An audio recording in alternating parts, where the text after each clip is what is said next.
Buenas tardes. El presente ciclo de conferencias, Bioética y Buena Praxis Científica, está organizado por el Programa Universitario de Bioética bajo la dirección de la doctora Paulina Rivero Weber y tiene como finalidad acercarnos a todos a los cometidos, a las funciones y a la importancia que tienen los comités de ética y de bioética en nuestra universidad. Las conferencias están dadas por expertos en distintas áreas del conocimiento y cada uno de ellos vendrá aquí a hablarnos de distintos temas introductorios de bioética y buena praxis científica.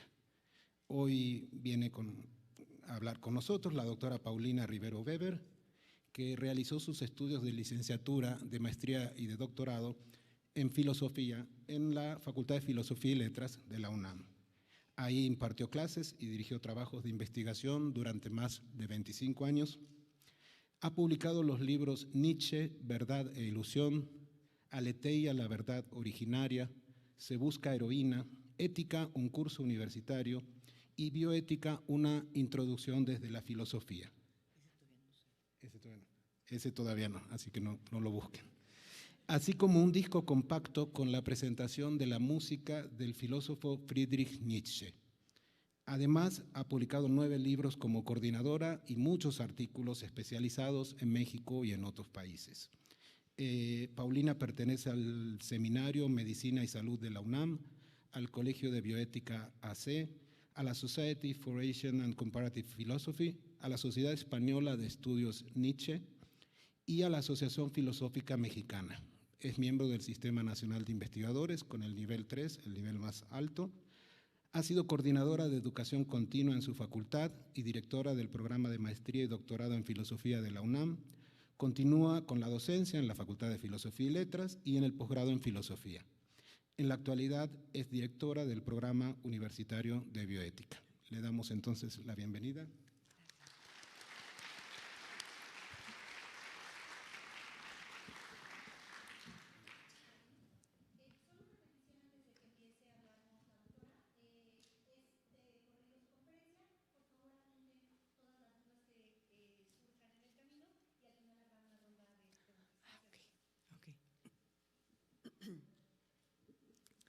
Bueno, hola. Antes que nada, gracias a todos por estar aquí. Aprecio mucho que hayan venido. Yo creo que lo que conviene es comenzar por lo más básico, porque si vamos a hablar de moral, ética y bioética, creo que debemos de partir de la idea de moral, que es la más sencilla de todas.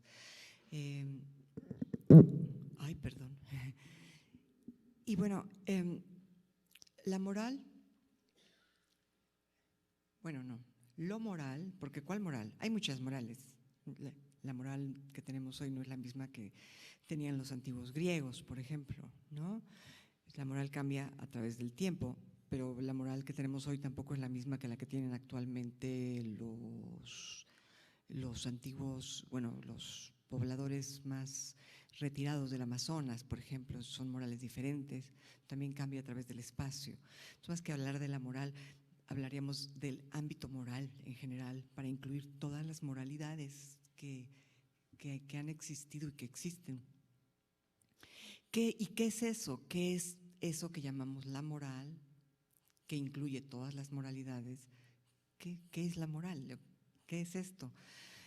Y bueno, pues como ustedes saben, el término viene del latín y no hay mucha duda respecto a que lo que señala el término moral es las costumbres. Las costumbres y cómo nacen las costumbres. Es fascinante cómo nacen las costumbres y es fascinante cómo se elevan a normas intocables, a normas absolutas en el sentido del término absoluto, que absoluto finalmente quiere decir lo que está suelto. De ahí viene también absolución, ¿no? De lo que está suelto, lo que no tiene finalmente fundamento, sino queda ahí suelto. Yo les voy a platicar un experimento que seguramente algunos de ustedes estando en esta facultad han de conocer, pero que a mí me parece fascinante porque nos deja ver con toda claridad cómo surge la moral. Claro, si me aceptan esto, me tendrían que aceptar que hay moralidad en los chimpancés, cosa que yo creo, junto con un etólogo como Frans de Waal. No importaría mucho que yo lo creyera, pero que un etólogo como él lo diga y lo muestre en su obra, me parece que sí se tiene que considerar. Pero ahí les va el experimento. Tenemos 5 chimpancés en un lugar confinado, en una jaula amplia, y se les coloca una escalera, ¿no? Una escalera de tal manera que al subir la escalera, si el chimpancé llega hasta arriba, le va a caer encima, no recuerdo bien si es una agua helada o creo que es agua helada, en fin, no creo que sea agua caliente, creo que sería demasiado sádico, pero de los 5 chimpancés, el primero sube y recibe este balde de agua helada y por supuesto pues no necesito explicarles la reacción del chimpancé y los gritos y el escándalo que se provoca en la jaula y el terror. Y lo interesante del experimento es que poco a poco se va sustituyendo cada uno de los chimpancés. Los 5 primeros saben perfectamente por qué no hay que subir la escalera, porque bueno, el efecto es sumamente desagradable. Pero el que llega, el nuevo, no sabe nada. Y lo primero que hace como buen chimpancé curioso es intentar subir la escalera. Y todos los demás lo jalan. Lo jalan y no lo dejan y no lo dejan hasta que se acostumbra a que la escalera no se sube y punto final. Entonces, este primer chimpancé introducido nunca va a saber por qué no debe de subir la escalera, pero no la sube.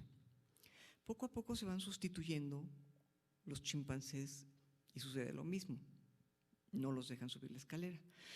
Pero lo más interesante es que llega el momento en que los 5 chimpancés no saben por qué no hay que subir la escalera porque no presenciaron el momento, no tienen idea de a qué responde esa prohibición. Es una costumbre establecida y hay que seguirla.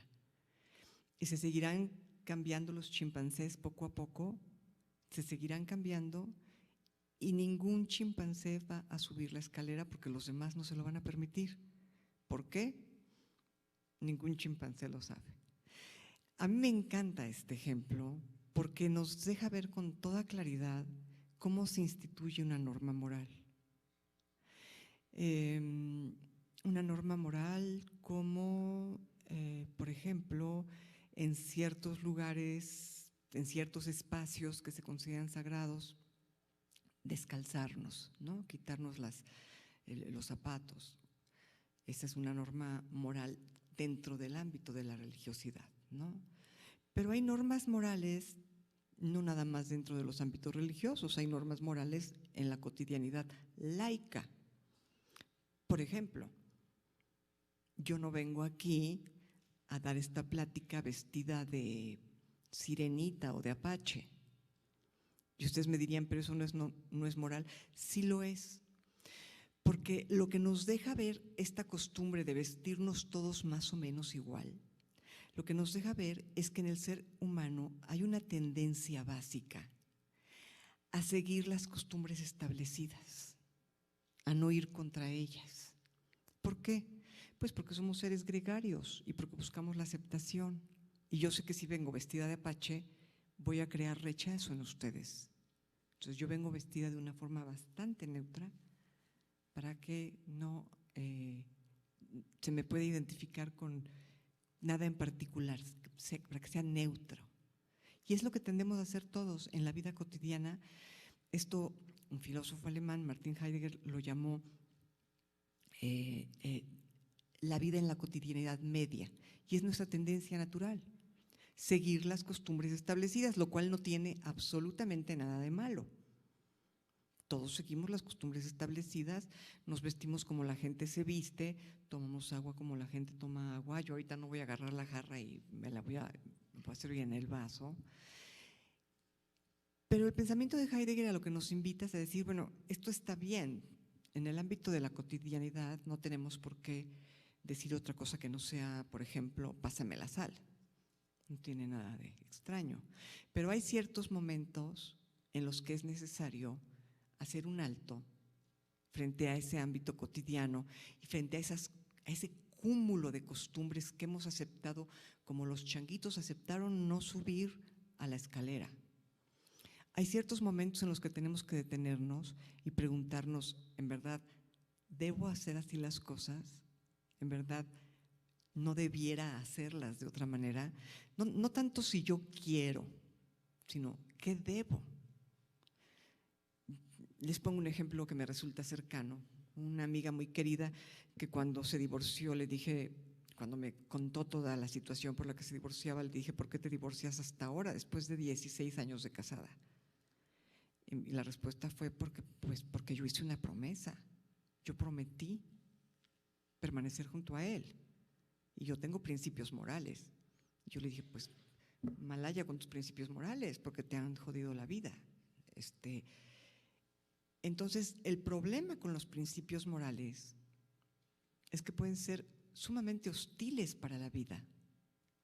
Pueden lastimarnos porque son costumbres que no tienen necesariamente una razón de ser. Son costumbres. ¿Qué tal si ya quitaron la cubeta de agua y se está incendiando la jaula y los chimpancés podrían subirse y escapar? Pero no se suben y no escapan porque le tienen terror a romper esa norma impuesta de que la escalera no se sube y punto final. Bueno, exactamente eso es lo que nos pasa con la moral, quedamos apresados en la moral. Entonces, si nacemos en una sociedad, por ejemplo, homofóbica, en la cual la homosexualidad sea vista como algo negativo, pues vamos a estar apresados en esa jaula y no vamos a poder nunca ver el mundo con una mirada propia. Vamos a tomar por hecho, como algo que es un facto, que simplemente no se debe ser homosexual, por decir algo. Si nacemos en una sociedad donde está prohibido que la mujer vote, o donde está prohibido que la mujer piense o que la mujer disfrute, pues simplemente vamos a seguir esas normas sociales. Que las parejas se divorcien, qué sé yo. Si nos apegamos a la moral, vamos a tener el beneficio de ser gregarios. Eso es muy cómodo.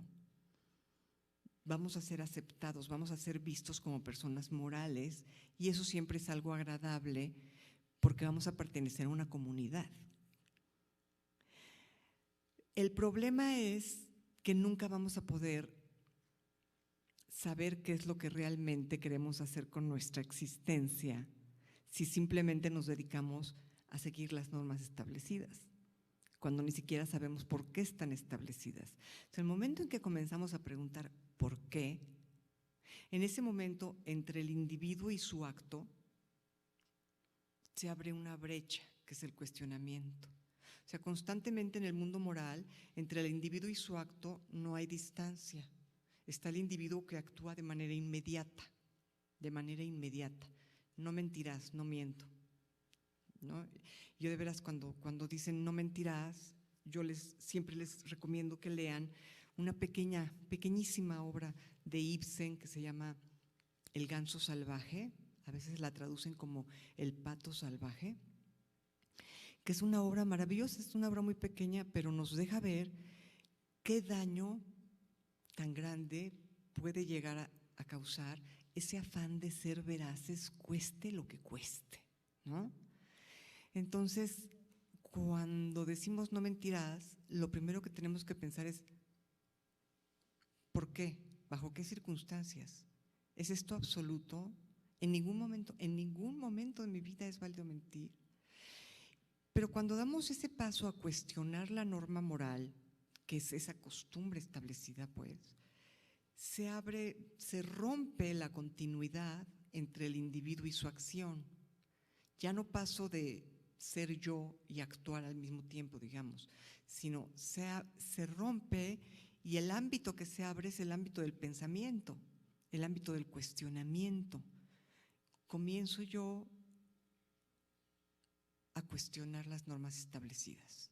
Comienzo yo a pensar si son normas prudentes, si son normas vitales, si son normas que me beneficien y que beneficien a mi comunidad, o si son normas que en última instancia nos están haciendo daño a todos, como podría ser, por ejemplo, la prohibición de la homosexualidad, la prohibición del divorcio, la prohibición de la eutanasia, qué sé yo.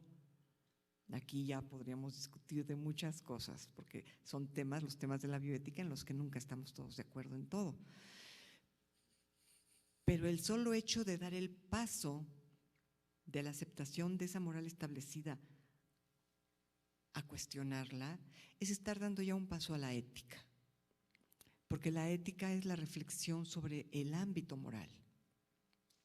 Entonces, la diferencia entre la ética y la moral, para ponerlo con palabras, digamos, más fuertes, es que la moral requiere seguidores. La moral requiere de personas que no rompan estas normas, que no las cuestionen, que acepten un buen número de dogmas.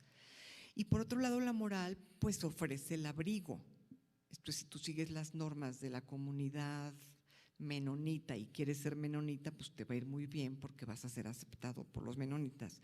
O si tú quieres ser un buen católico y sigues las normas del catolicismo, pues te va a ir muy bien porque vas a ser muy bien recibido. Tienes compañía, y como seres gregarios que somos, nos gusta tener una compañía y una sociedad que nos acepte. Al momento en que cuestionamos las normas morales y que estamos dando ya este paso a la ética, el mundo se vuelve un poco menos hospitalario, por así decirlo, porque lo que estamos cuestionando es lo establecido. Y acuérdense lo que yo les comentaba hace un momento, que había dicho con palabras bastante más complejas, un filósofo que se llama Martin Heidegger: lo inmediato, lo natural en nosotros es seguir lo establecido, no cuestionarlo. En el momento en que lo cuestionamos, estamos apartándonos, por así decirlo, de la masa, estamos apartándonos del pueblo en el cual nos hemos cobijado. Imagínense, por ejemplo, si nos hemos cobijado en un ámbito católico, y si de repente yo cuestiono los dogmas y digo, ¿por qué? Yo no estoy de acuerdo con eso, a mí me parece que eso es un error, el resto de la comunidad me va a excluir de alguna manera. Y eso pasa en cualquier ámbito, en el ámbito académico, en el ámbito religioso, en el ámbito cotidiano. Siempre cuestionar las normas hace ruido. Y si vamos a extremos, bueno, pues por eso mataron a Sócrates. A Sócrates lo mataron no un grupo de atenienses. El juicio de Sócrates, si ustedes quieren saber cómo se llevó a cabo, yo les recomiendo un libro muy pequeñito de un señor que se llama Luri Medrano, es un español, que se llama El proceso de Sócrates.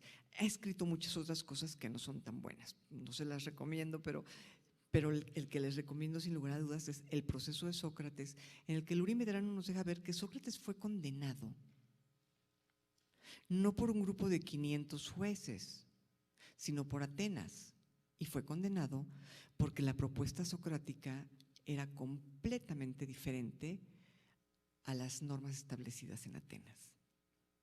¿Qué era lo correcto? ¿Qué era lo establecido? ¿En qué consistía la moral de un buen ateniense? Lo dice Platón en el Critón. Número 1, tu superior absoluto es el Estado.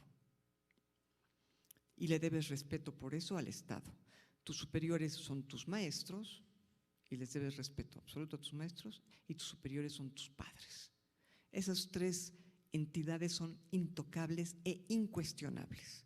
Y de repente Sócrates se junta con chavitos así como ustedes y les dice: oye, ¿y por qué no vas a cuestionar lo que te dice tu papá? Pues a lo mejor está equivocado. A ver, pues ¿tú qué piensas que sea la justicia? ¿No? ¿Qué es la justicia? Pues yo creo que la justicia es esto. Pues, ¿tú crees que es esto? Entonces la consecuencia. No, pues entonces déjame replantearlo. Y les enseña a pensar, les enseña a reflexionar y a cuestionar. Y esos chavitos llegaban a sus casas y el papá les decía: oye, ya te dije que no te quiero ver con un arete. Digo, no sé cuál sería el arete griego, pero hagan de cuenta, ¿no? Ya te dije que laves tu túnica, ¿no? O que aquí hay alguien que a lo mejor sabe mejor que yo, ¿verdad, Víctor? Pero llegaba el chavito a casa, ¿no? Y le decía el chavito, ¿y qué tiene de malo que traiga la túnica puesta al revés? Si así me acomoda más. Pero ¿cómo alguien que vive en un estado donde las tres entidades incuestionables no pueden contradecirse, de repente empieza a cuestionar y a cuestionar? ¿Qué dice el papá? Has andado con Sócrates, ¿verdad? Seguramente ya andas ahí en el ágora, haciendo tus ridículos de ponerte a pensar. Y por eso Sócrates murió, porque el valor que él consideraba el valor supremo, que era el valor de pensar y cuestionar, en Grecia no era el valor supremo era la obediencia al Estado que se cuestionaba a través de una religión muy concreta, ¿no? O sea, su juicio fue también un juicio por impiedad, un juicio con temas religiosos, porque quien cuestionaba a los dioses cuestionaba la cohesión de este pueblo, ¿no?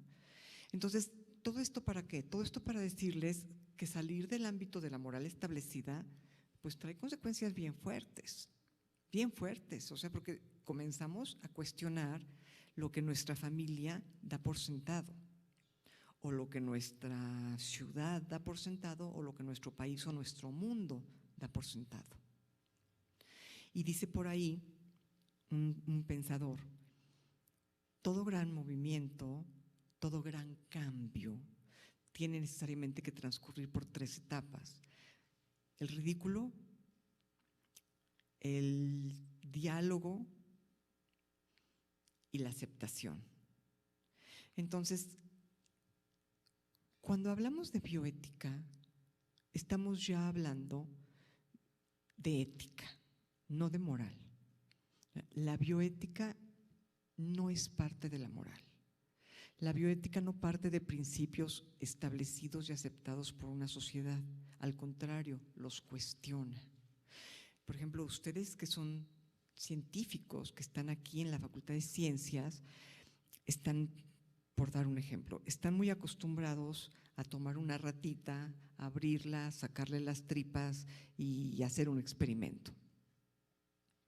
Si yo llego con ustedes y les digo, oye, esa rata solo tenía una cosa, su vida, y tú se la quitaste. Ustedes pueden reaccionar ridiculizando lo que yo digo, pueden reaccionar dialogando conmigo o pueden reaccionar aceptándolo. Depende de en qué nivel vamos respecto a un problema, por ejemplo, el problema del estatus ético de los animales y el estatus ontológico. ¿Qué quiere decir esto? ¿Qué es un animal? ¿No? Su estatus ontológico. ¿Qué es? ¿Qué es un mamífero?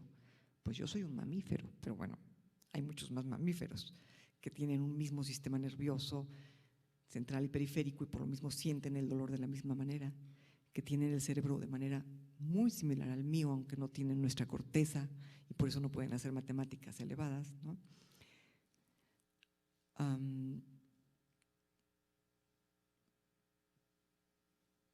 Pero cuando salimos del ámbito de la moral, parece ser que ante la pérdida del otro, ante la pérdida de nuestra sociedad gregaria, la sociedad puede evolucionar gracias a un grupo de individuos como Sócrates, que sale fuera de ese ámbito de la moral para proponer algo diferente y paulatinamente el ridículo Sócrates, porque Sócrates en Atenas era visto como un hombre ridículo, un viejo ridículo. Hay documentos que nos dejan ver esta figura de Sócrates. Entonces, Atenas misma atraviesa la fase del ridículo para comenzar a comprender y dialogar filosóficamente con todo lo planteado por Sócrates a través de la escritura de Platón y finalmente aceptar que Sócrates fue un gran hombre. Entonces, todo el paso que implica salir de lo establecido hacia el ámbito ético o bioético, todo ese paso necesariamente atraviesa esas tres fases.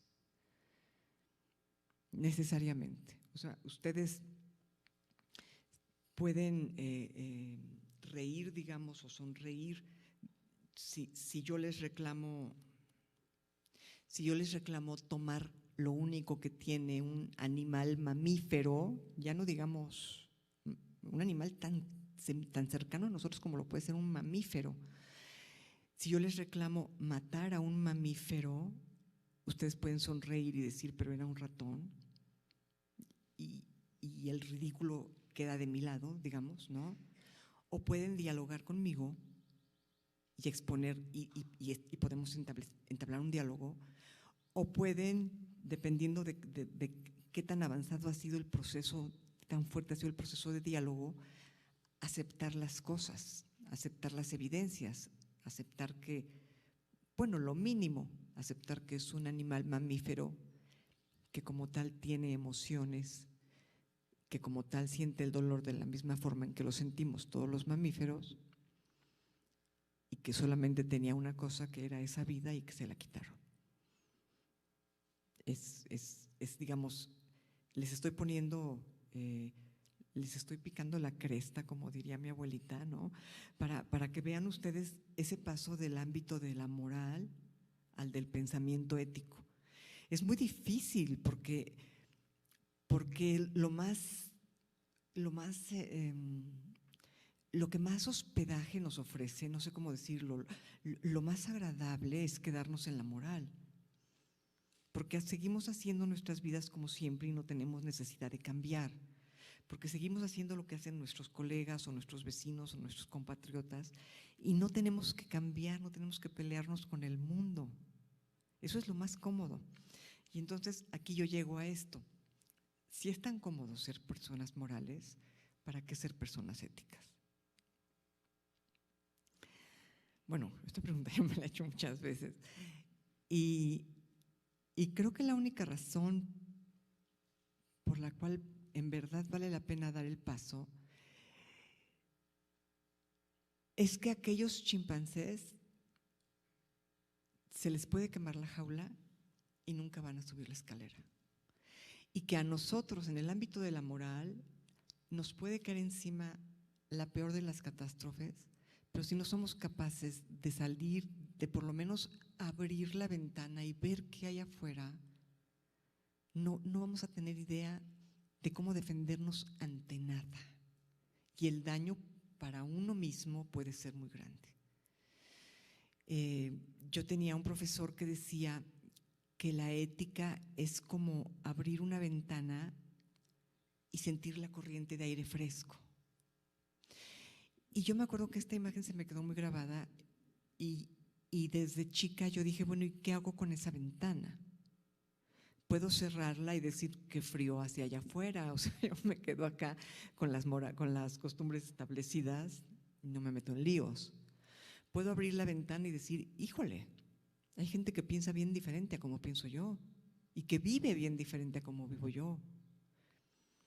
Y puedo dar el tercer paso, salir de la ventana, abrir la puerta o saltar por la ventana y decir, yo quiero conocer cómo viven ustedes, yo quiero saber qué es para ustedes lo bueno y lo malo y por qué.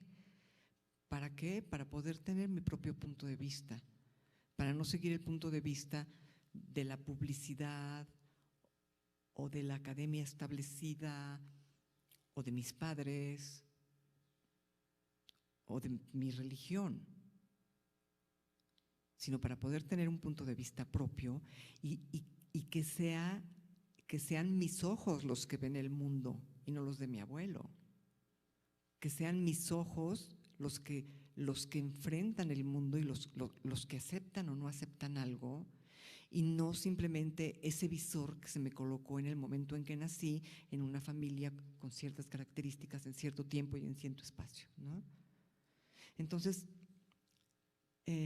Nietzsche, un pensador también alemán, decía que para emprender este camino de la moral a la ética tenemos que ser muy conscientes que estamos emprendiendo un camino que de alguna manera nos arranca del grupo gregario al que pertenecemos, y que ese arrancamiento pues es doloroso, Si yo voy a cuestionar la forma de ser de mis colegas y se los voy a hacer saber, inevitablemente va a haber una reacción. Me van a dejar de invitar a los seminarios o a las comidas, o lo que es peor, a las borracheras, que es en donde todos cuentan todo, ¿no? Entonces, pero que no venga Paulina, porque ya ves que anda con sus rollos raros. Entonces, dile a todos que no le avisen. Entonces, bueno, eso es, decía Nietzsche, eso es un dolor, porque ya no tenemos ese grupo con las mismas costumbres, porque las hemos cuestionado y nos hemos arrancado de ahí. ¿Por qué hacerlo? ¿Por qué pasar de la moral a la ética? O ahora, ¿cómo lo vamos a hacer a la bioética? Bueno, porque es la única manera de crecer. Porque es la única manera de crecer. No hay otra forma de crecer. Ver el mundo con los propios ojos requiere un crecimiento que solo se da cuando somos capaces de cuestionarlo. Ahora, yo les he dicho, la bioética está del lado, bueno, no del lado, ¿cómo decirlo? La bioética es parte del ámbito de la ética y no de la moral. Porque hay muchos libros que tienen como título bioética y que al leerlos nos damos cuenta de que lo que están pretendiendo es una serie de normas que justifican, por ejemplo, la religión católica, ¿no? Entonces, ¿por qué no es bioética? ¿Por qué la bioética tiene que ser laica forzosamente? Esa es su primera característica. ¿Por qué la bioética tiene que ser laica? Porque si la bioética no es laica, entonces no está cuestionando un conjunto de dogmas o de preceptos, sino al contrario, está partiendo de ellos para justificarlos. Entonces, libros de bioética que nos explican de antemano, que ni siquiera se cuestionan, por ejemplo, la pertinencia de la eutanasia, de la interrupción del embarazo, todos estos libros hechos por universidades de corte confesional, evidentemente no es bioética eso. Pueden ser muy buenos textos que justifiquen una serie de creencias. Estamos en un país libre, se puede hacer. Lo que me parece inadecuado es ponerle en la solapa el nombre de bioética, porque eso no es bioética. La bioética tiene que ser laica. Si no es laica, en lugar de cuestionar dogmas, está partiendo de dogmas que no cuestiona. Entonces, ¿qué es la bioética? Yo creo que la bioética de ninguna manera, quiero ser muy enfática en esto, de ninguna manera sustituye a la ética. Es una locura decir esto. Por ejemplo, un pensador como Aristóteles puede ser aplicado en la bioética hoy. Ser aristotélico no es decir lo que dice Aristóteles, sino pensar con el esquema de Aristóteles el mundo contemporáneo, y esto es perfectamente factible, no presenta ningún problema. Entonces, más bien la bioética tiene todas las armas de la ética, por un lado, tiene su gran pilar, por un lado, es la ética, pero bueno, es bioética. Su segundo gran pilar es la biología. Es imposible hacer bioética si no nos asomamos mínimamente al mundo de la biología. Estaríamos hablando del topos uranos. De lo que habla la bioética es de la vida. Y por otro lado, es imposible hacer bioética si no nos asomamos al mundo de la ética, porque no nada más se trata de justificar lo que hacemos con la vida. Por ejemplo, de justificar un experimento de clonación, o de justificar matar a un animal para hacer un experimento. No es nada más eso, es lograr sobre la vida la perspectiva ética. ¿Y qué es la perspectiva ética?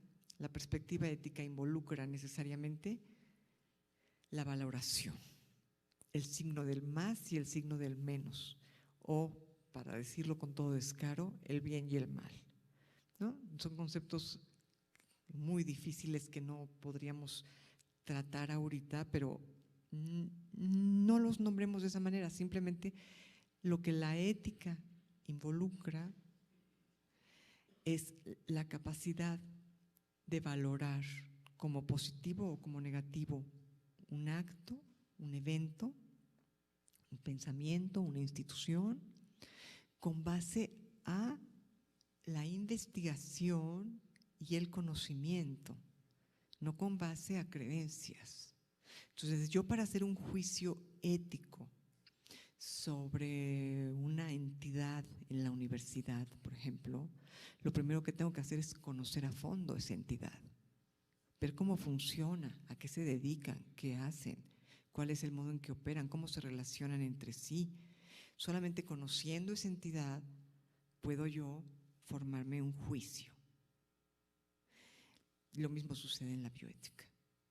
El único camino en que yo puedo decir que algo es bioéticamente bueno o bioéticamente malo es conociendo a fondo el fenómeno que estoy analizando y brindando de manera racional las razones por las que es positivo o negativo ese evento, sin apelar a creencias personales. Y sin apelar a creencias personales, ¿qué quiere decir? Bueno, pues apelando a la ciencia, apelando a la biología. Volvamos al ratón. Si yo les digo, ay, es que pobre ratoncito, yo creo que se ha de sentir muy gacho. Esta no es ninguna argumentación científica. Yo tendría que ponerme a estudiar lo que es un mamífero y cuáles son las características que nos unen como mamíferos, cuáles son las diferencias a nivel cerebral entre el ratón y mi cerebro, en qué lugar del cerebro tienen lugar las emociones como el miedo, el terror, la soledad, los celos, la angustia. ¿El ratón tiene eso o no lo tiene? Es partir de la biología. Y para hacer luego un juicio, no basta con decir, bueno, pero yo creo que es arraigarse en la ética, cuya forma de hablar es racional y deductiva.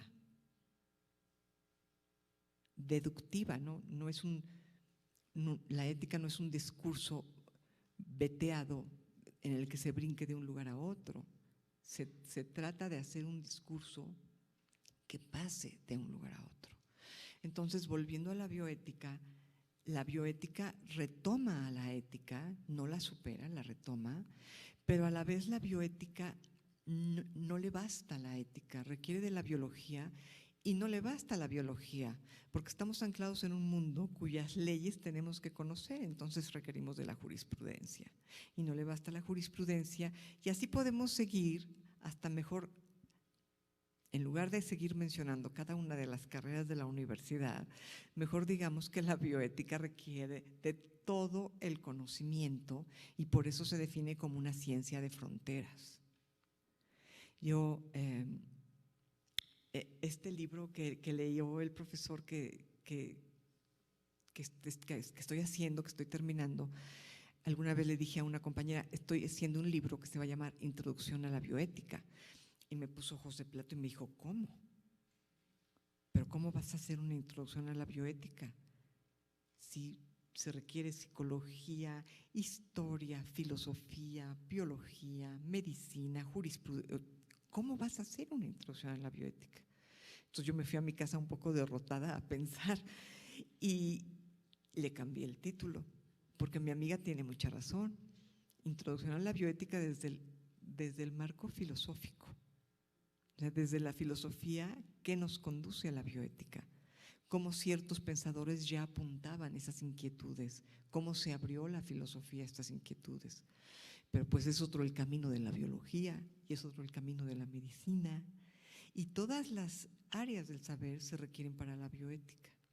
En ese sentido, nunca van a encontrar ustedes un bioeticista que lo sepa todo, ni teniendo 20 vidas abocadas únicamente al estudio de la bioética, podríamos saberlo todo, porque incluye hasta la astrofísica. Esto es, como dicen los gringos, you name it, y le pones palomita, o sea, lo que sea, cualquier área del conocimiento puede tener implicaciones en una discusión bioética. Por eso los comités de bioética, lo ideal es que tengan más de un representante del área en que se está hablando.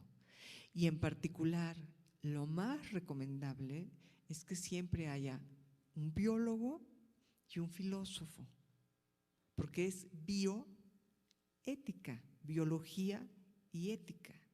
Entonces, desde mi perspectiva, todo comité de bioética debería de incluir la presencia de un filósofo y la presencia de un biólogo, porque no hay otra forma mejor de comprender un problema, incluso legal. ¿Qué es el acoso, por ejemplo? ¿No? Bueno, hay muchas formas de acoso que a lo mejor para la mayoría de nosotros no son acoso.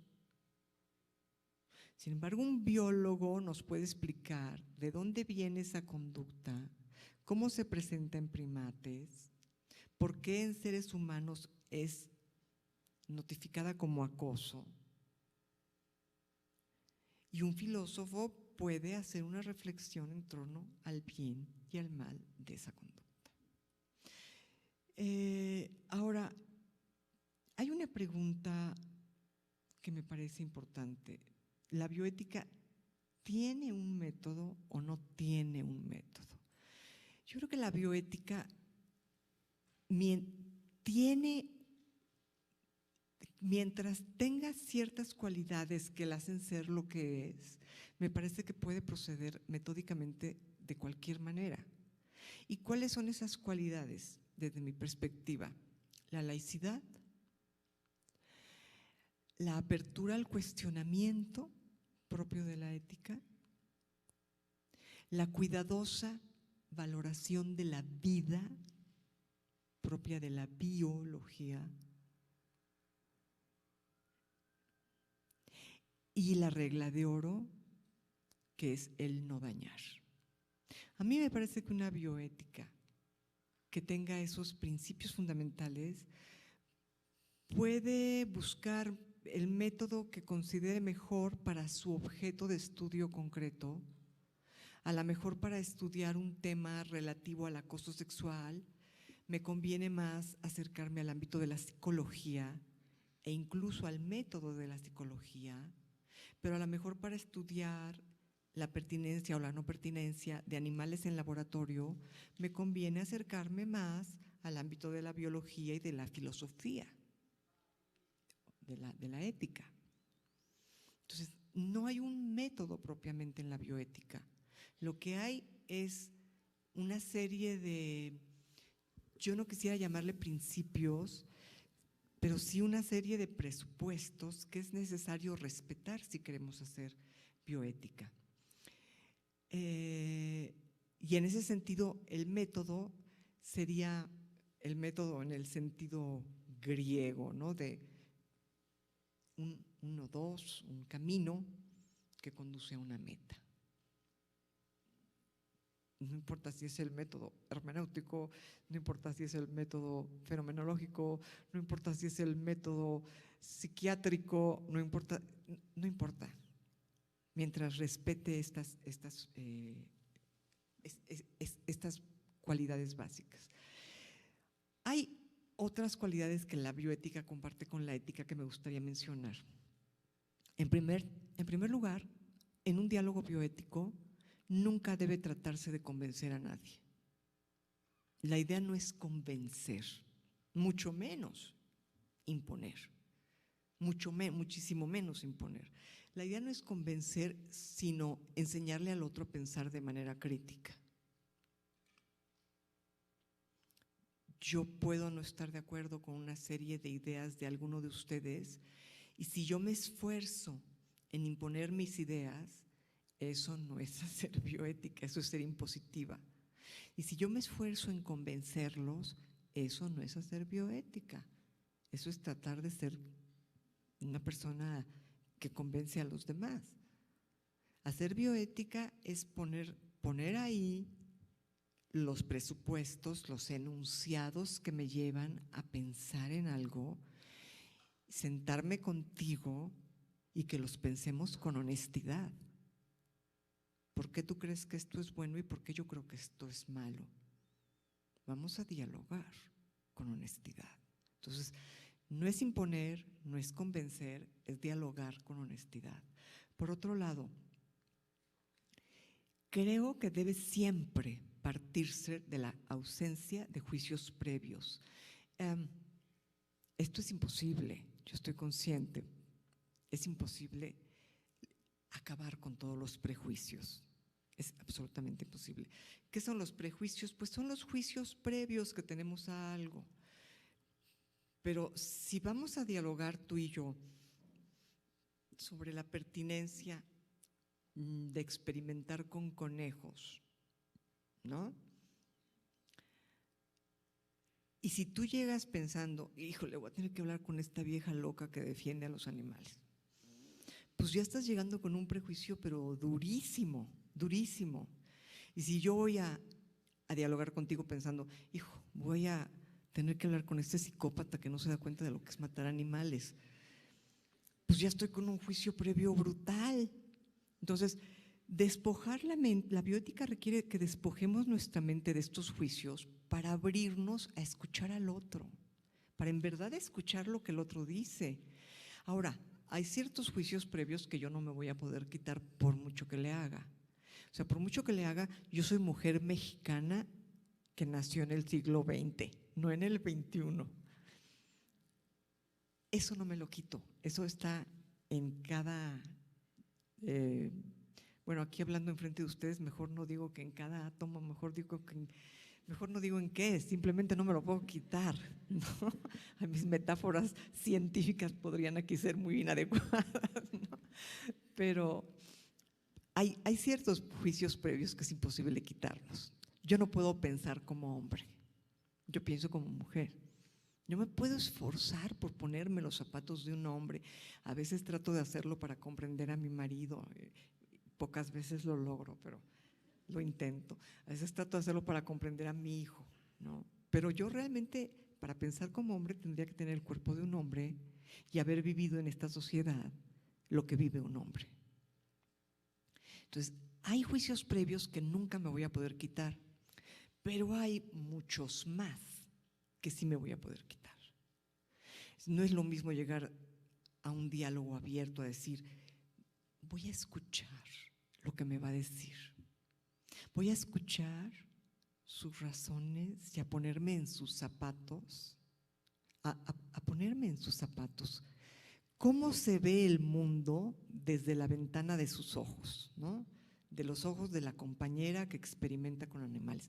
¿Cómo se ve el mundo desde esos ojos? Yo quiero comprender cómo se ve el mundo desde sus ojos, porque solo así voy a poder lograr que ella quizá pueda ver el mundo desde mis ojos. Ese es el verdadero diálogo que Gadamer llamó el silencio activo, la escucha activa.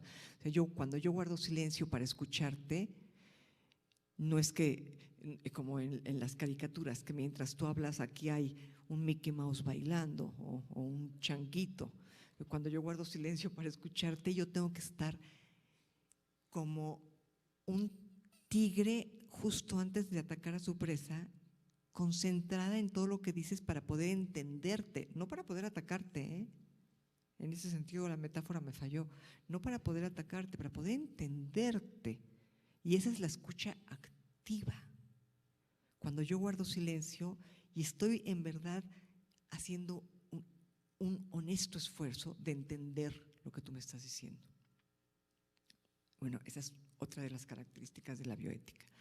Por otro lado, el hecho que ya comenté de que la guía para pensar, pues todos necesitamos una guía para pensar, pero que la guía para pensar en este caso pues no pueden ser las creencias, sino forzosamente tiene que ser un pensamiento argumental, o sea, con argumentos razonados. Y toda bioética, como ética que es, debe de contener en sí misma una limitante para sus propias propuestas, una limitante para el actuar humano, porque sin eso no hay ni ética ni bioética. La limitante para el actuar humano, ¿a qué me refiero? A no dañar nunca, a no dañar nunca. Una ética antropocentrista diría nunca dañar a otro ser humano, pero la bioética de facto no es antropocentrista, no puede, porque no es bioética antropos, es bioética, es la ética que el ser humano tiene que guardar para con toda la vida y lo que sostiene la vida aún sin tener vida, como el agua, como el aire, como la tierra, como el mar, ¿no? Entonces, ¿en qué iba?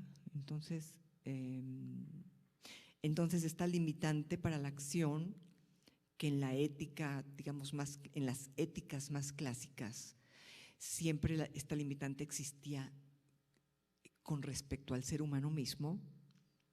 Por ejemplo, en Kant se ve con mucha claridad esta limitante, ¿no? Nunca tomarás a otro ser racional como un medio para no únicamente como un medio para tus fines, porque es un fin en sí mismo.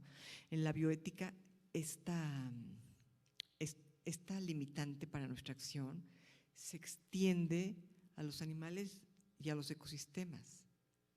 Y se extiende desde el primer escrito bioético que dio nacimiento a la palabra bioética, que se publicó en 1927 en una muy buena revista científica que era Cosmos, ustedes la han de conocer, publicado por Fritz Jahr.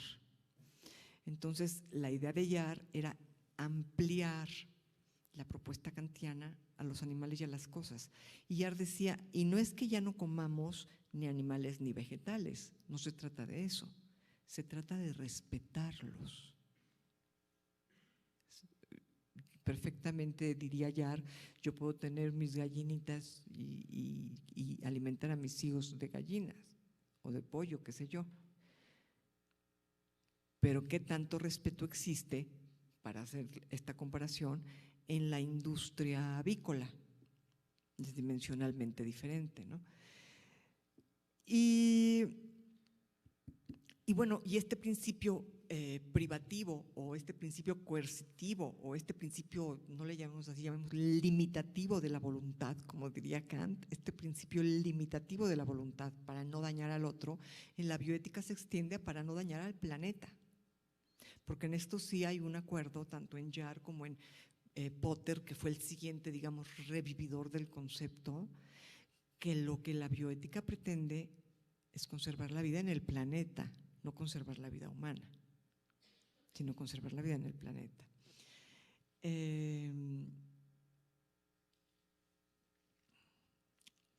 Déjenme ver si dejo algo en el tintero. ¿Cuánto tiempo me queda?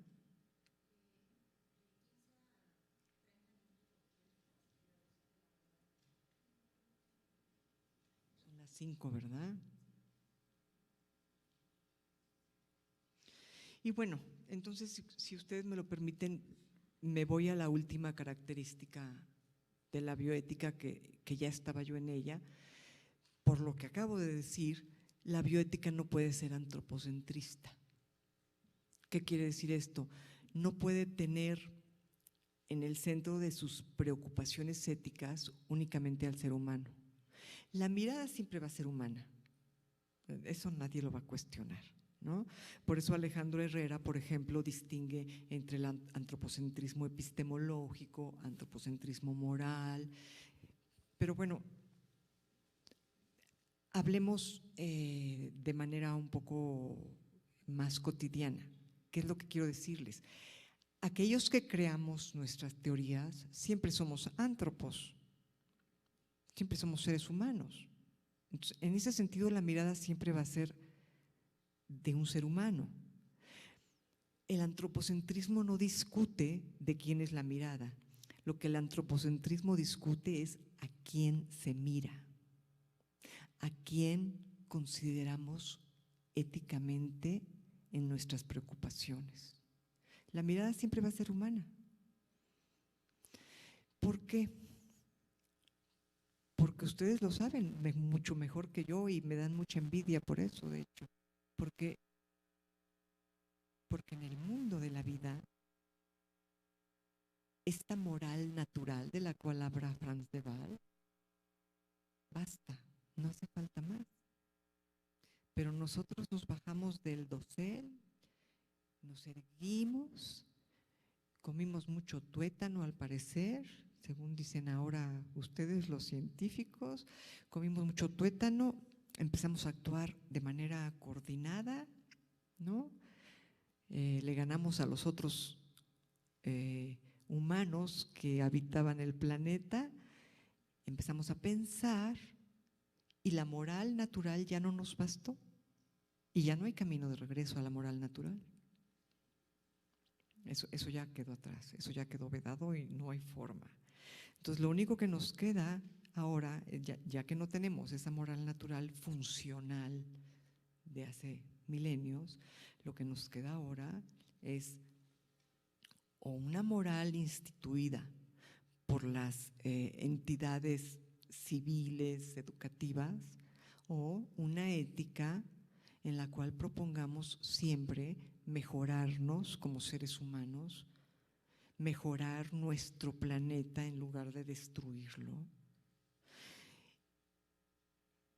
Y en ese sentido, pues la bioética no puede ser antropocéntrica. Una bioética antropocéntrica es tan contradictoria como una bioética cristiana. Y yo no tengo nada contra el cristianismo,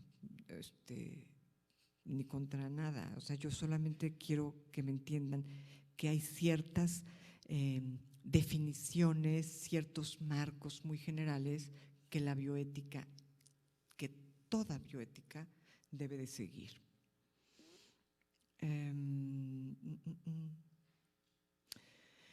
Y en ese sentido, con esto terminaría, cuando Potter creó la palabra bioética, pues se vino una guerra mundial y aparte pues la creó en Alemania y ustedes saben lo que pasó en Alemania, pues si en algo no estaban interesados era en cuestiones éticas y bioéticas, ¿verdad? Porque llegó el nacionalsocialismo y se olvidó. Y luego cuando en 1960 más o menos la revive este médico norteamericano Potter, la bioética cae en manos de los médicos realmente, porque los filósofos lo que vieron fue un médico dedicado a hacer experimentos en un laboratorio que de repente le daba por citar a Aristóteles y aparte lo citaba mal. Entonces los filósofos dijeron, ese cree que sabe filosofía pero no sabe nada, y no le hicieron caso a la bioética. Afortunadamente los médicos sí le hicieron caso, y digo afortunadamente porque pues salvaron el concepto, lo siguieron enarbolando, y esto fue una fortuna, pero por otro lado también fue un problema, porque se confundió muy rápido la bioética con la ética médica. Y la ética médica puede tener algunas cuestiones afines a la bioética, temas comunes, pero es otra cosa, porque la ética médica sí tiene una mirada antropocentrista. Tan sencillo como eso, porque se dedica a curar seres humanos, no se dedica a curar un planeta enfermo, por decir algo, ¿no? Entonces, creo que sí hay que tener mucho cuidado en darnos cuenta de que la bioética no se equipara únicamente a temas médicos ni únicamente al ser humano, sino que es responsable. Y por eso creo que es tan importante la bioética, es responsable de que recuperemos el planeta. Si pensamos bioéticamente, quizá podamos recuperar el planeta. El cambio climático no es algo que está por llegar, ya llegó. En el Océano Pacífico, hasta donde yo iba todavía hace como medio año, ya habían 8 islas desaparecidas, una de las cuales estaba poblada, las Islas Salomón. O sea, ya el nivel del mar ya está desapareciendo, ya desapareció islas, ya creció. La temperatura, ¿qué me dicen de la temperatura? Yo acabo de estar en España, la última vez que fui a España fue hace bastante tiempo, fui en abril y me moría de frío. Yo acabo de ir a España y hacía un calor divino. No quiero ver cómo les va a ir en el verano. El clima del planeta ya cambió. Entonces, es urgente que revaloremos la vida en el planeta, porque solo así vamos a poder realmente hacer algo. Ustedes me dirían, ay, bueno, pero es un ratón en el laboratorio. No, es un animal. Y solamente si tú te pones frente a la vida animal y la valoras de una manera diferente, vas a poder ocuparte de su hábitat, o por lo menos preocuparte de su hábitat. Comprar menos plástico, empezar con cambios que quizá logren salvar el planeta. Creo que finalmente ese es el cometido de la bioética. Muy audaz y demasiado temerario, pero pues ¿qué nos queda? ¿Pensar que el planeta ya se lo llevó el demonio o intentar salvarlo? Pues creo que todos debemos dedicarnos un poco a la bioética. Muchas gracias.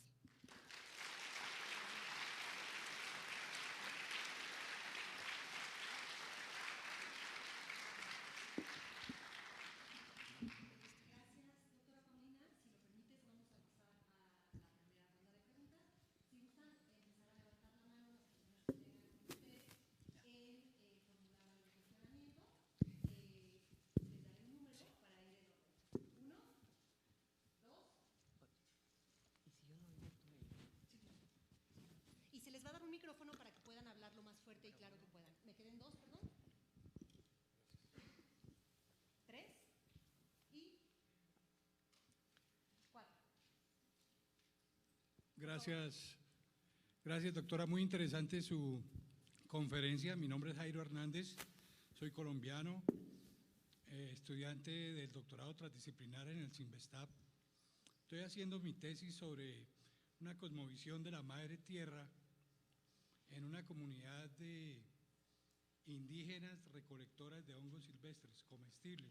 ¿En una comunidad que, perdón? De recolectoras de hongos silvestres comestibles, indígenas.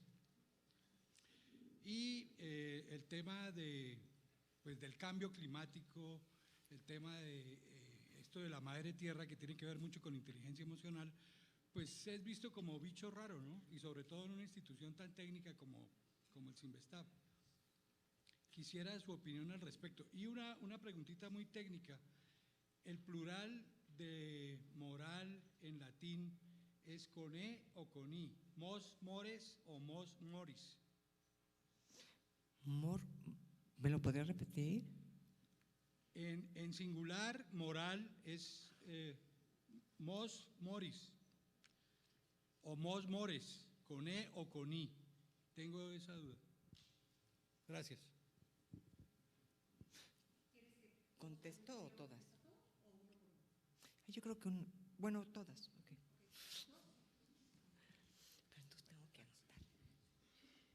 Pero entonces tengo que anotar. ¿Verdad? ¿Puedo anotar aquí?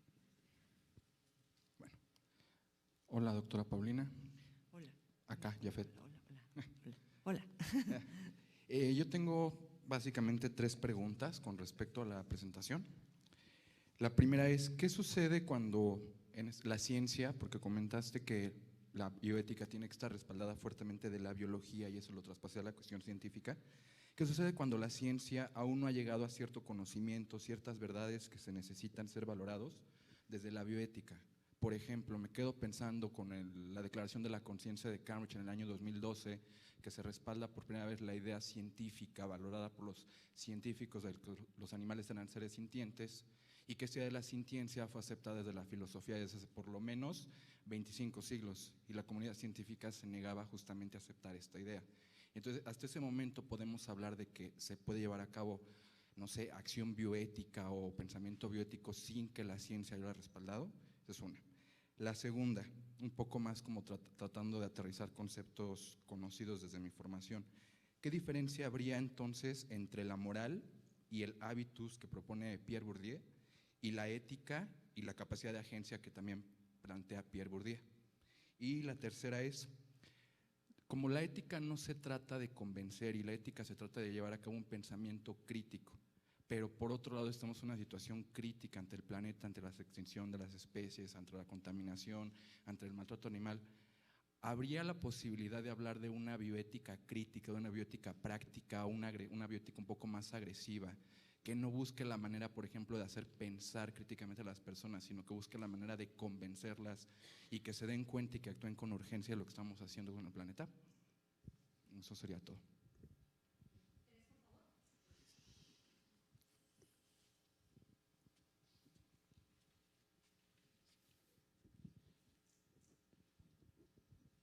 Gracias, Paulina, muchas gracias por la presentación.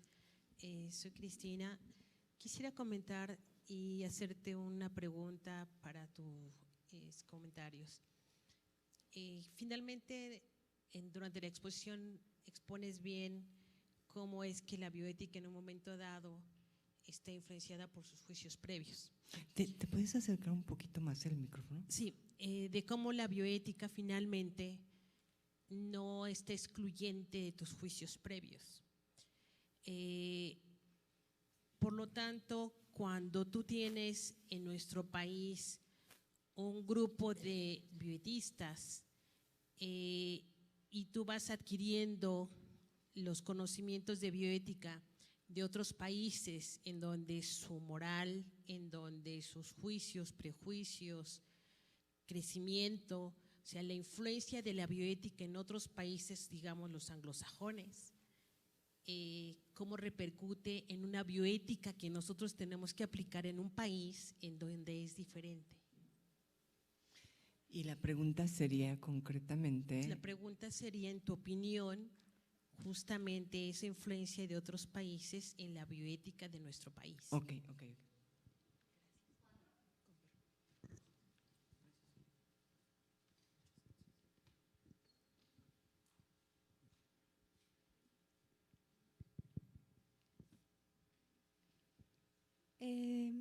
Aquí está. Bueno, a mí me llamó mucho la atención la parte donde menciona la diferencia de pensamiento que hay entre hombres y mujeres, y mi pregunta es la siguiente. Los hombres tienen ciertos comportamientos, no todos, que de alguna manera agreden a diversas mujeres. Sin embargo, dichos comportamientos para ellos no resulta agresivo. Usted acaba de decir que para actuar como hombre, siendo mujer, debería ser hombre y vivir como hombre para actuar como ellos. ¿Será esa la brecha que existe entre lo que consideramos bueno o malo respecto a dichos comportamientos? Ok.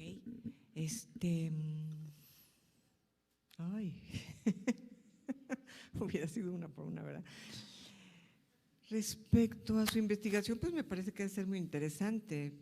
O sea, usted me dice que qué opino sobre una investigación sobre la madre tierra y los hongos.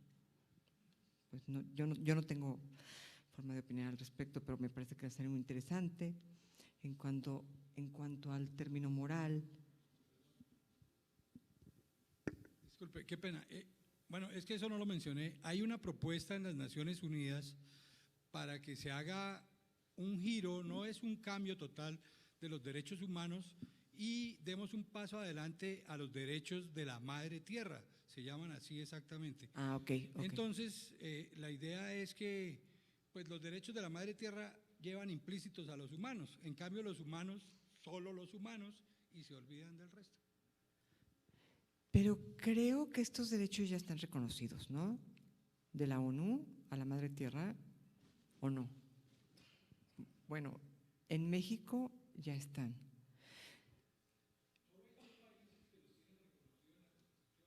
Pero incluso yo le diría, más que reconocer derechos, yo creo que cuando todos logremos una visión respetuosa al planeta, ni siquiera van a hacer falta. O sea, Kant dice, ¿de qué nos hablan nuestras normas? Pues de dónde cojeamos. de lo que hacemos. O sea, ¿por qué tenemos una norma que dice no matarás? Pues porque matamos.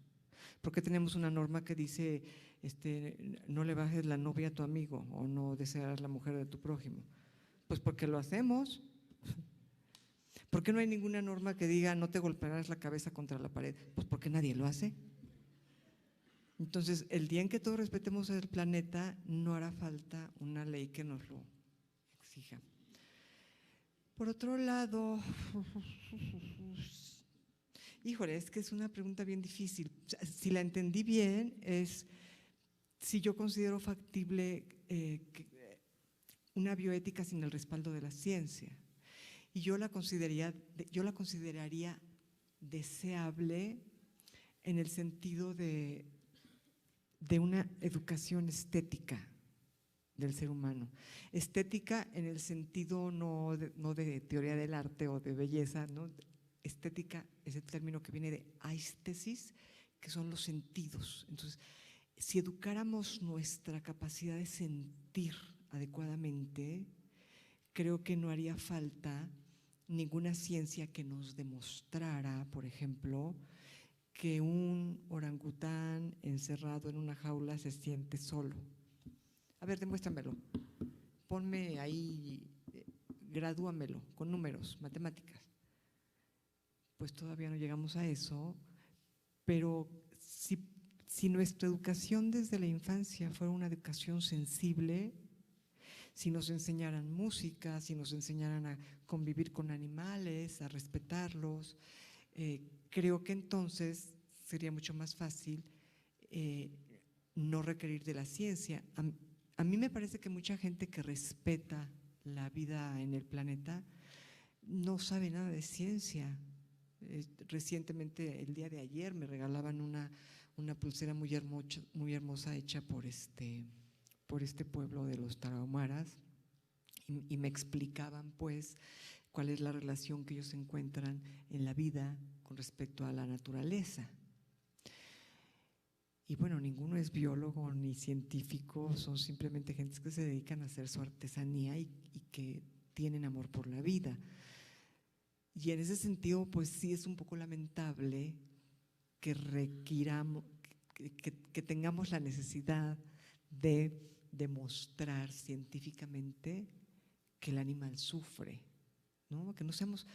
Hay una asociación que se llama Por aquellos que no tienen voz. Yo digo, ¿no tienen voz? Pues ¿qué no los oyen? Pues claro que tienen voz, lo que pasa es que nos negamos a educarnos sensiblemente para comprenderlo, ¿no? Pero sí es una pregunta muy importante. Y por otro lado, sí, yo creo que a la bioética le hacen falta todas las voces. Yo creo que aquí en la universidad debemos de ser dialógicos, ¿no? Pero que si en un momento dado en una manifestación, pues yo no me pongo tan dialógica, o sea, yo sí grito, ¿no? Y no sé qué tan agresivos convenga llegar a ser, pero creo que hacen falta todas las voces en la bioética, ¿no? Y en ese sentido sí creo que el mundo académico no necesariamente está excluido del activismo. En lo personal sí lo creo. Cuando no se tiene un cargo representativo dentro de la universidad, porque entonces pareciera que es la universidad, ¿no? Y hay que tener respeto, ¿no? Pero cuando yo no tengo cargos, soy activista. Por otro lado, como la bioética… claro, sí, la influencia de lo que sucede en el ámbito de la bioética en otros países, yo creo que es un tema bien importante, tanto a nivel académico como a nivel práctico, porque conforme en otros países se han ido tomando medidas prácticas, sí creo que la gente comienza a cuestionarse aquí los logros de otros países. Por ejemplo, que los mamíferos marinos dejen de ser payasitos de circo. Es algo que no comenzó en México, ¿no? Es algo que comenzó en otros países. Por ejemplo, que los animales dejen de ser literalmente payasitos de circo. El movimiento de circos sin animales no comenzó en México, comenzó en otros países. Y digamos, lo que pasó en México fue que nos contagiamos y logramos esto. Y hay países que se han seguido contagiando. O sea, a nivel práctico creo que sí hay una influencia global muy importante. Y a nivel teórico creo que es fundamental escuchar lo que pasa, fundamental escuchar a nuestros colegas de otros países, ¿no? Por ejemplo, España, el país líder en donación de órganos, pero ¿qué problemas están enfrentando a nivel bioético cuando entuban a un individuo sin haber dado su consentimiento para donar el órgano, y ya entubado y ya tratado, van con la familia a ver si donan el órgano, y si dicen que no, lo desentuban? Es una falta de respeto brutal, ¿no? Y ver esto que les ha pasado en España nos puede ayudar a nosotros para que en el momento en que luchemos, por ejemplo, por leyes para la donación de órganos, tengamos bien presente la experiencia de tus países, ¿no? Entonces sí creo que hay que hacer muy fuerte ese diálogo. Y los hombres y las mujeres. Sin lugar a dudas, somos primates y los hombres tienden a ser… no, va a sonar un poco feo, no es eso lo que quiero decir. Lo que quiero decir es… hay conductas propias de los hombres que nos parecen agresivas a las mujeres, y creo que nuestra obligación es hacerlo ver, decirlo, porque nos vamos a sorprender de cuántos hombres son capaces de comprenderlo y cuántos no, por supuesto. Pero creo que es muy rescatable este intento que, esta propuesta de la ONU del movimiento He for She que la UNAM retomó. El rector Graue nos pidió a todos que tratáramos de empujar la idea de He for She en nuestras comunidades, que es justamente esto que tú dices. Hay cuestiones en compañeros, en colegas, que yo encuentro agresivas, ¿no? Pero si yo no se los hago ver, ellos no los van a ver. Sin embargo, el día en que un hombre lo ve, ese hombre es oro puro, porque es un él que puede hablar por ella. O sea, es más fácil que un hombre que ha comprendido, es he for she, ¿no? Que él hable por nosotras, porque él le habla a sus pares, a sus iguales, él tiene más ese lenguaje y esa conexión con los hombres para decirle no, es que eso que tú estás haciendo es algo muy agresivo para ella. O sea, ella no se vistió así para que tú le dijeras eso. O ella no se peinó así para que tú te tomaras esa libertad. X. Entonces yo creo que entre nuestras múltiples obligaciones como ciudadanos de la universidad, como mujeres, está hablar. Es muy importante. Y hay un protocolo que creó la abogada que es mujer y que como creo que ha sido muy atinado ese protocolo, en el cual las mujeres podemos ir y denunciar incluso hay un cubículo para que no estemos a la vista de todo el mundo, y creo que cualquier conducta que percibamos agresiva tiene que ser denunciada, y tiene que ser, si amerita que la persona tome un curso o que vaya a una terapia o que se le expulse, se tiene que proceder. Pero insisto, en ese sentido creo que es bien importante partir de que los hombres no son nuestros enemigos, sino que pueden ser el aliado más valioso, porque si un solo hombre entiende lo que estamos diciendo las mujeres, él le puede explicar mucho mejor a los demás hombres, él puede hablar por nosotras. Necesitamos aliados. Y hay muchas conductas que no es fácil comprender porque nos resultan agresivas, y sin embargo son agresivas. No sé si respondí.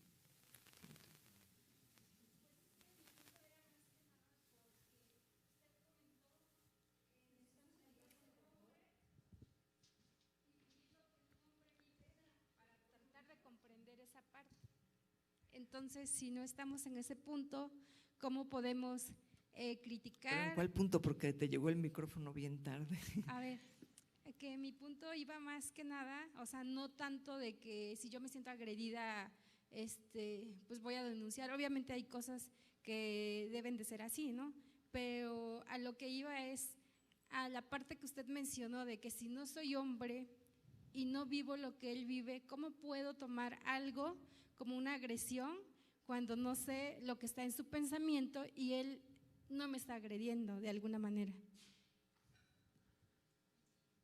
Bueno, yo creo que hay grados, ¿no? Yo creo que hay grados y que hay agresiones que vengan de un hombre o vengan de una mujer, son agresiones y que hay cuestiones que son muy evidentes.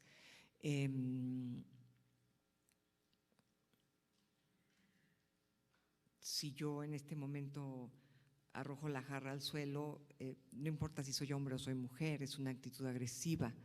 Si yo levanto la voz, lo mismo, ¿no?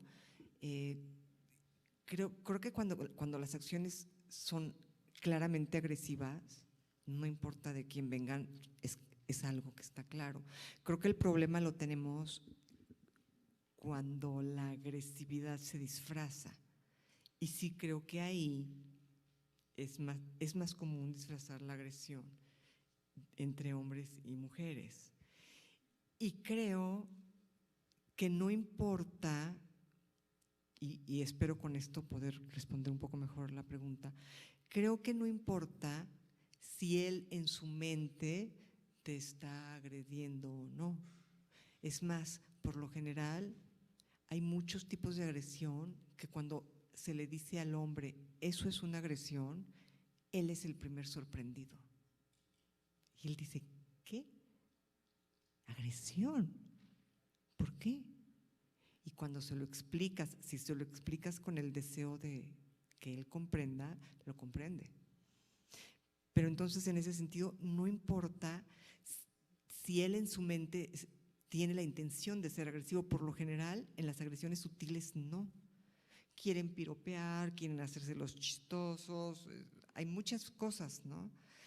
Y la agresividad no es el móvil, pero si para ti es una conducta agresiva, eso es más que suficiente, desde mi perspectiva, para decirlo. Y aún si fueron 3 palmadas, si la forma en que te dieron las 3 palmadas en la espalda te resultó agresiva, creo que hay que decirle, oye, no me palmes así la espalda, me molesta. Independientemente de que comprendamos o no su verdadera intención.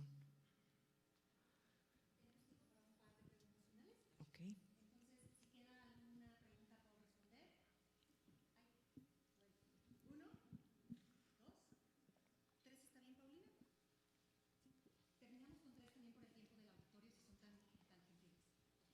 Gracias por la plática.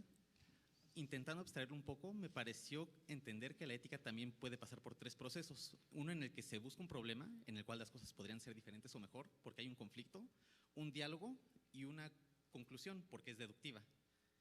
Mi duda en concreto es, a mi parecer, por cómo he recibido noticias de ética, parece que se transmite más la conclusión que el problema. Por ejemplo, si el problema es que probablemente los recursos del mundo se acaben, me llega más la noticia de deja de consumir tanto. ¿Cómo se puede enfrentar ese problema? Porque pues llega a un punto en donde se cierra la discusión y se intenta imponer la conclusión más que abrir el diálogo. O sea, tú me estarías diciendo que desde tu perspectiva, ante la urgencia de las decisiones que hay que tomar para salvar el planeta, más que dialogar, tendríamos que tener una especie de biopolítica que cuidara los recursos. Así es, comunicar. Yo estaría de acuerdo. Pero no ocurre solamente con ese problema. Por ejemplo, más allá, yéndose a otros problemas de bioética. Por ejemplo, quiero muestrear mi sitio, un sitio de muestreo ecológico, sin modificarlo. O quiero estudiar la fisiología animal sin que el animal esté tan estresado que la fisiología ya no sea fisiología, sea más bien patología.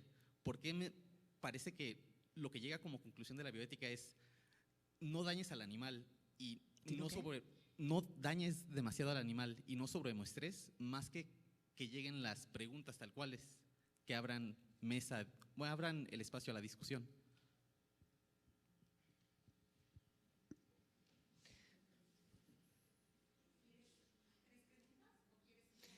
Pues es que no estoy segura de haber escuchado bien.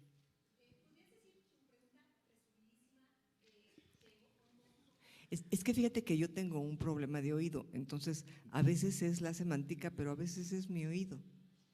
Entonces, por eso no estoy segura. En bioética parece que hay problemas que inician una discusión y conclusiones.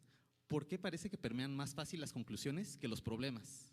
Y por lo tanto no se abre una discusión, porque simplemente se intenta imponer, parecería que se intenta imponer. Sí, pues permean más las conclusiones, pero al no permear todo el discurso y toda la explicación, tenemos los Trump, por ejemplo, ¿no? Que dicen cuál cambio climático. Entonces, yo sí creo que la labor de las entidades académicas es el diálogo, el convencimiento, pero no el convencimiento de que yo te voy a convencer, sino vamos a dialogar, vamos a hacer un fair play a ver quién termina convenciendo al otro, pero no por el afán de jalarte a mi lado, sino por el afán del pensamiento, ¿no? Y de esa manera creo que si logramos que permee no solo la conclusión, sino la totalidad del problema, creo que hay más esperanzas.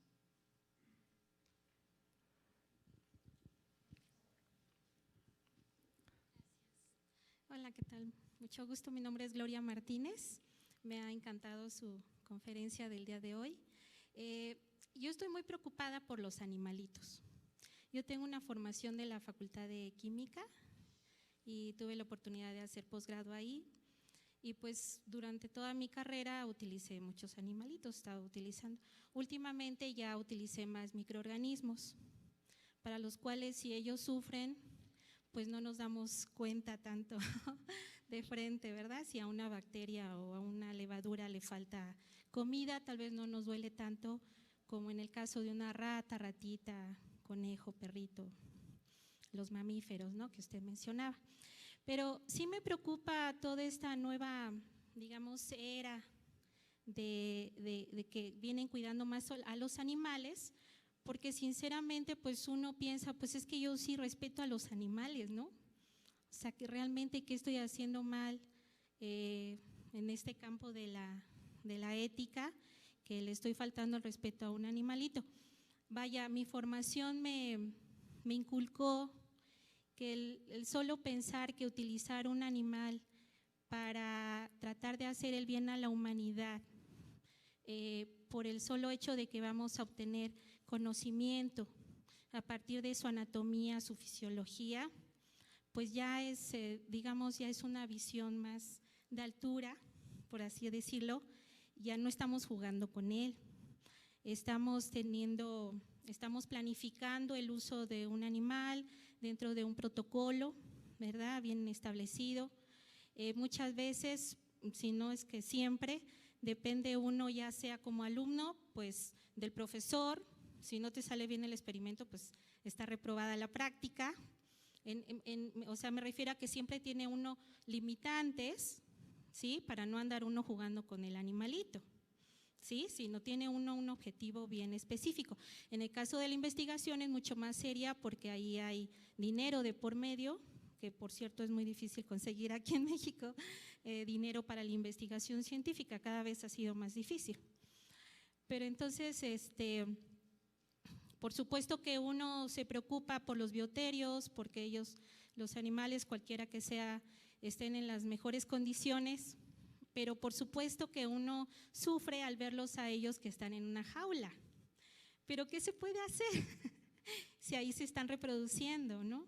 Si ahí vamos a tener todos los demás progenie para utilizarlas.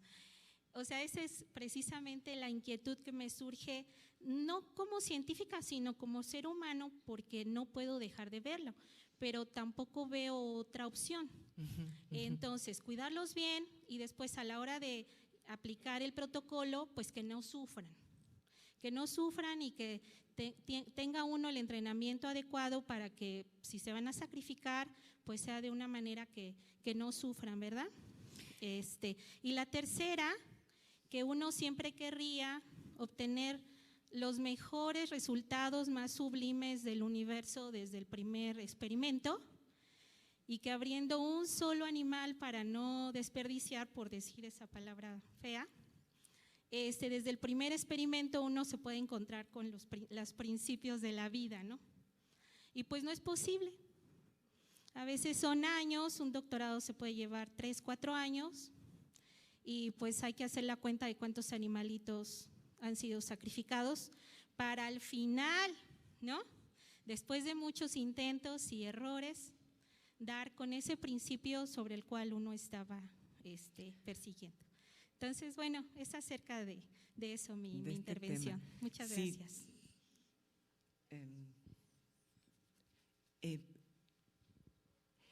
Es muy fácil. Hay que preguntarnos si estaríamos dispuestos a que si en un momento dado en nuestro planeta llegaran o aparecieran seres que pudieran tomar a nuestros hijos como experimentos, seres muy evolucionados, con unas capacidades mentales infinitamente superiores a las nuestras, si estaríamos dispuestos a decir, pues sí, pues es por el bien de ellos que son superiores, estaríamos dispuestos a dejarle la vida de nuestros hijos y la nuestra propia para hacer experimentos. Si la respuesta es sí, pues entonces tenemos todo el derecho de experimentar con animales que tienen un pensamiento supuestamente inferior. Digo supuestamente porque finalmente aquí más que grado superior e inferior lo que hay es una diferencia radical, ¿no? Yo nunca he visto a un grupo de seres humanos sincronizarse como lo hacen las aves, las bandadas de las aves o los peces, ¿no? que nadan en conjunto.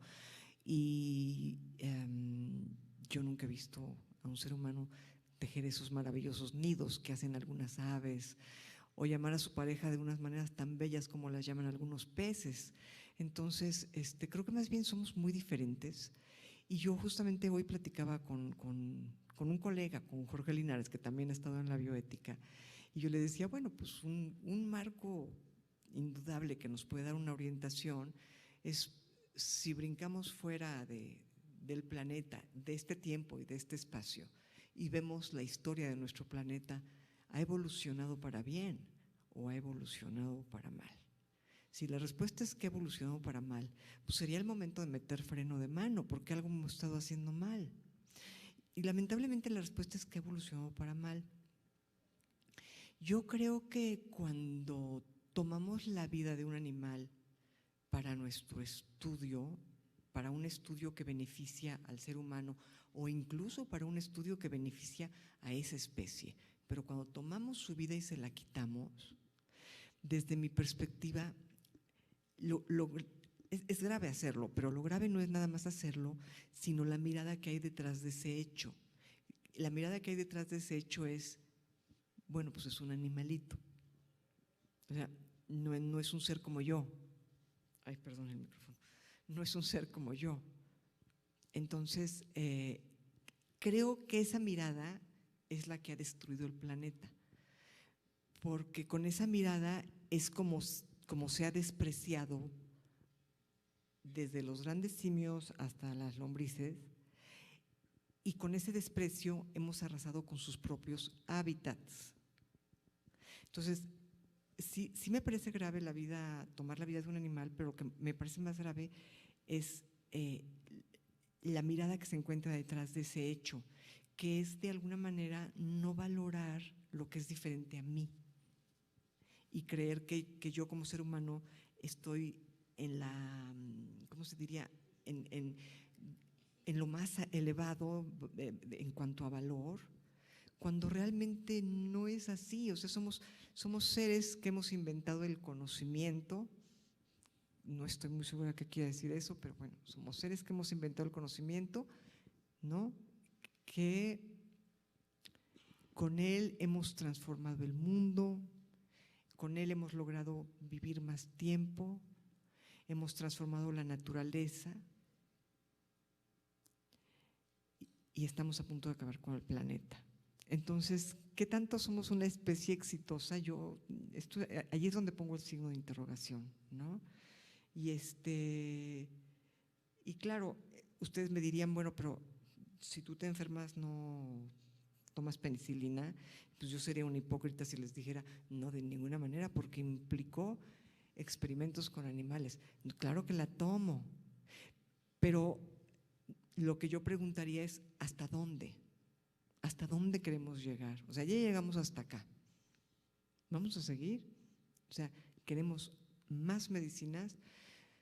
Ya estamos desarrollando, no de manera individual, sino de manera grupal, de manera humana, una resistencia a esas medicinas que hemos inventado, de manera que posiblemente en unos años no nos sirvan de nada.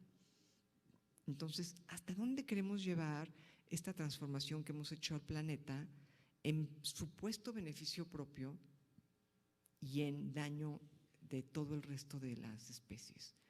¿No? Yo creo que eso es lo que nos tenemos que cuestionar. Y cuestionárnoslo de manera muy individual y muy honesta, ¿no? Muchas gracias por su intervención.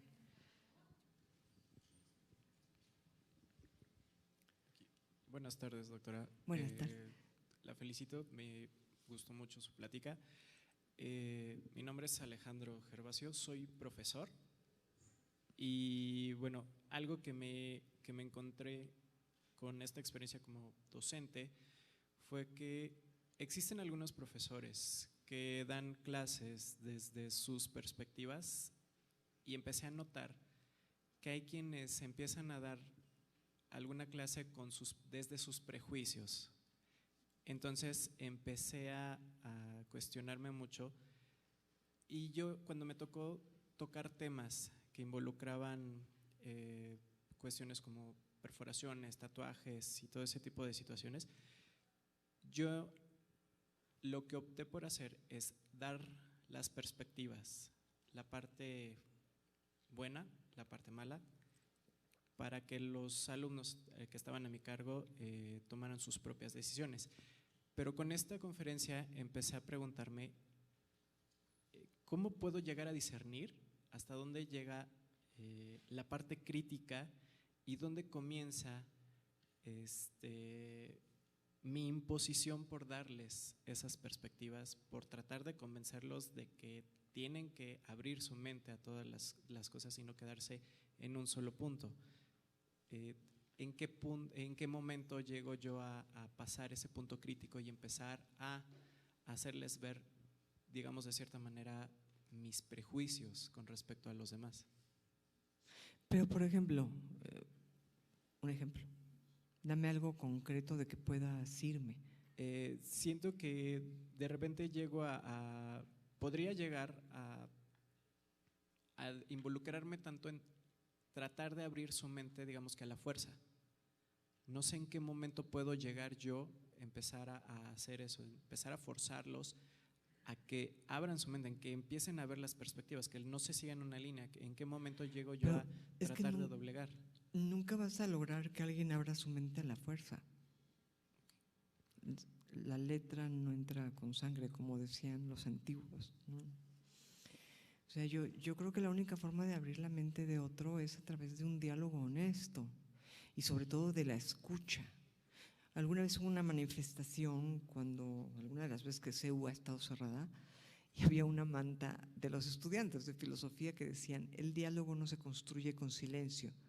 Yo dije, qué barbaridad, no han leído a Gadamer, el diálogo se construye con silencio. Entonces a lo mejor lo que te falta es escucharlos, porque el silencio como escucha activa, al que hacía yo referencia en la plática, es lo que nos puede llevar a comprender desde dónde habla el otro. Y cuando comprendemos desde dónde habla el otro, es más fácil hacerle ver nuestra postura, ¿no? Alguna vez, estando yo parada en un escalón platicando con un amigo, nos íbamos a despedir y yo veía un cielo precioso, azul, con unas nubes blancas divinas, y al despedirme le di un beso y le dije, qué día, ¿verdad? Porque pues, vi el cielo. Y cuando me retiré, me di cuenta que él tenía como el ceño fruncido y me dijo, sí, caray, qué día. Y le dije, pero ¿cómo? ¿No te gustan los días así? Ay, no, son horribles. Yo dije, bueno, qué cosa tan extraña. Y le dije, ¿pero por qué? Dijo, es que el tránsito se pone insoportable. Y yo volteé a ver lo que él veía y una nube negra, gigante, un cielo espantoso, anunciaba que iba a caer un tormentón. Entonces, coincidió con que yo estaba parada frente a un cielo azul bastante limpio, muy bonito, y a él le tocó la parte en la que llegaba la tormenta, llegaba la tormenta, llegaba la tormenta. Entonces, ¿cuándo comprendí lo que él me decía? Pues cuando vi las cosas desde sus ojos, desde su lugar, desde cómo se ven desde su lugar. Entonces, pues mi consejo es, trata de escucharlos y solo escuchándolos vas a lograr hacer que vean lo que tú ves. Pero el verdadero cometido de un maestro no es que los alumnos vean las cosas como nosotros las vemos, sino que vean con sus propios ojos, ¿no? Pues yo le agradezco mucho a Ángeles la invitación. Gracias, doctora. Gracias.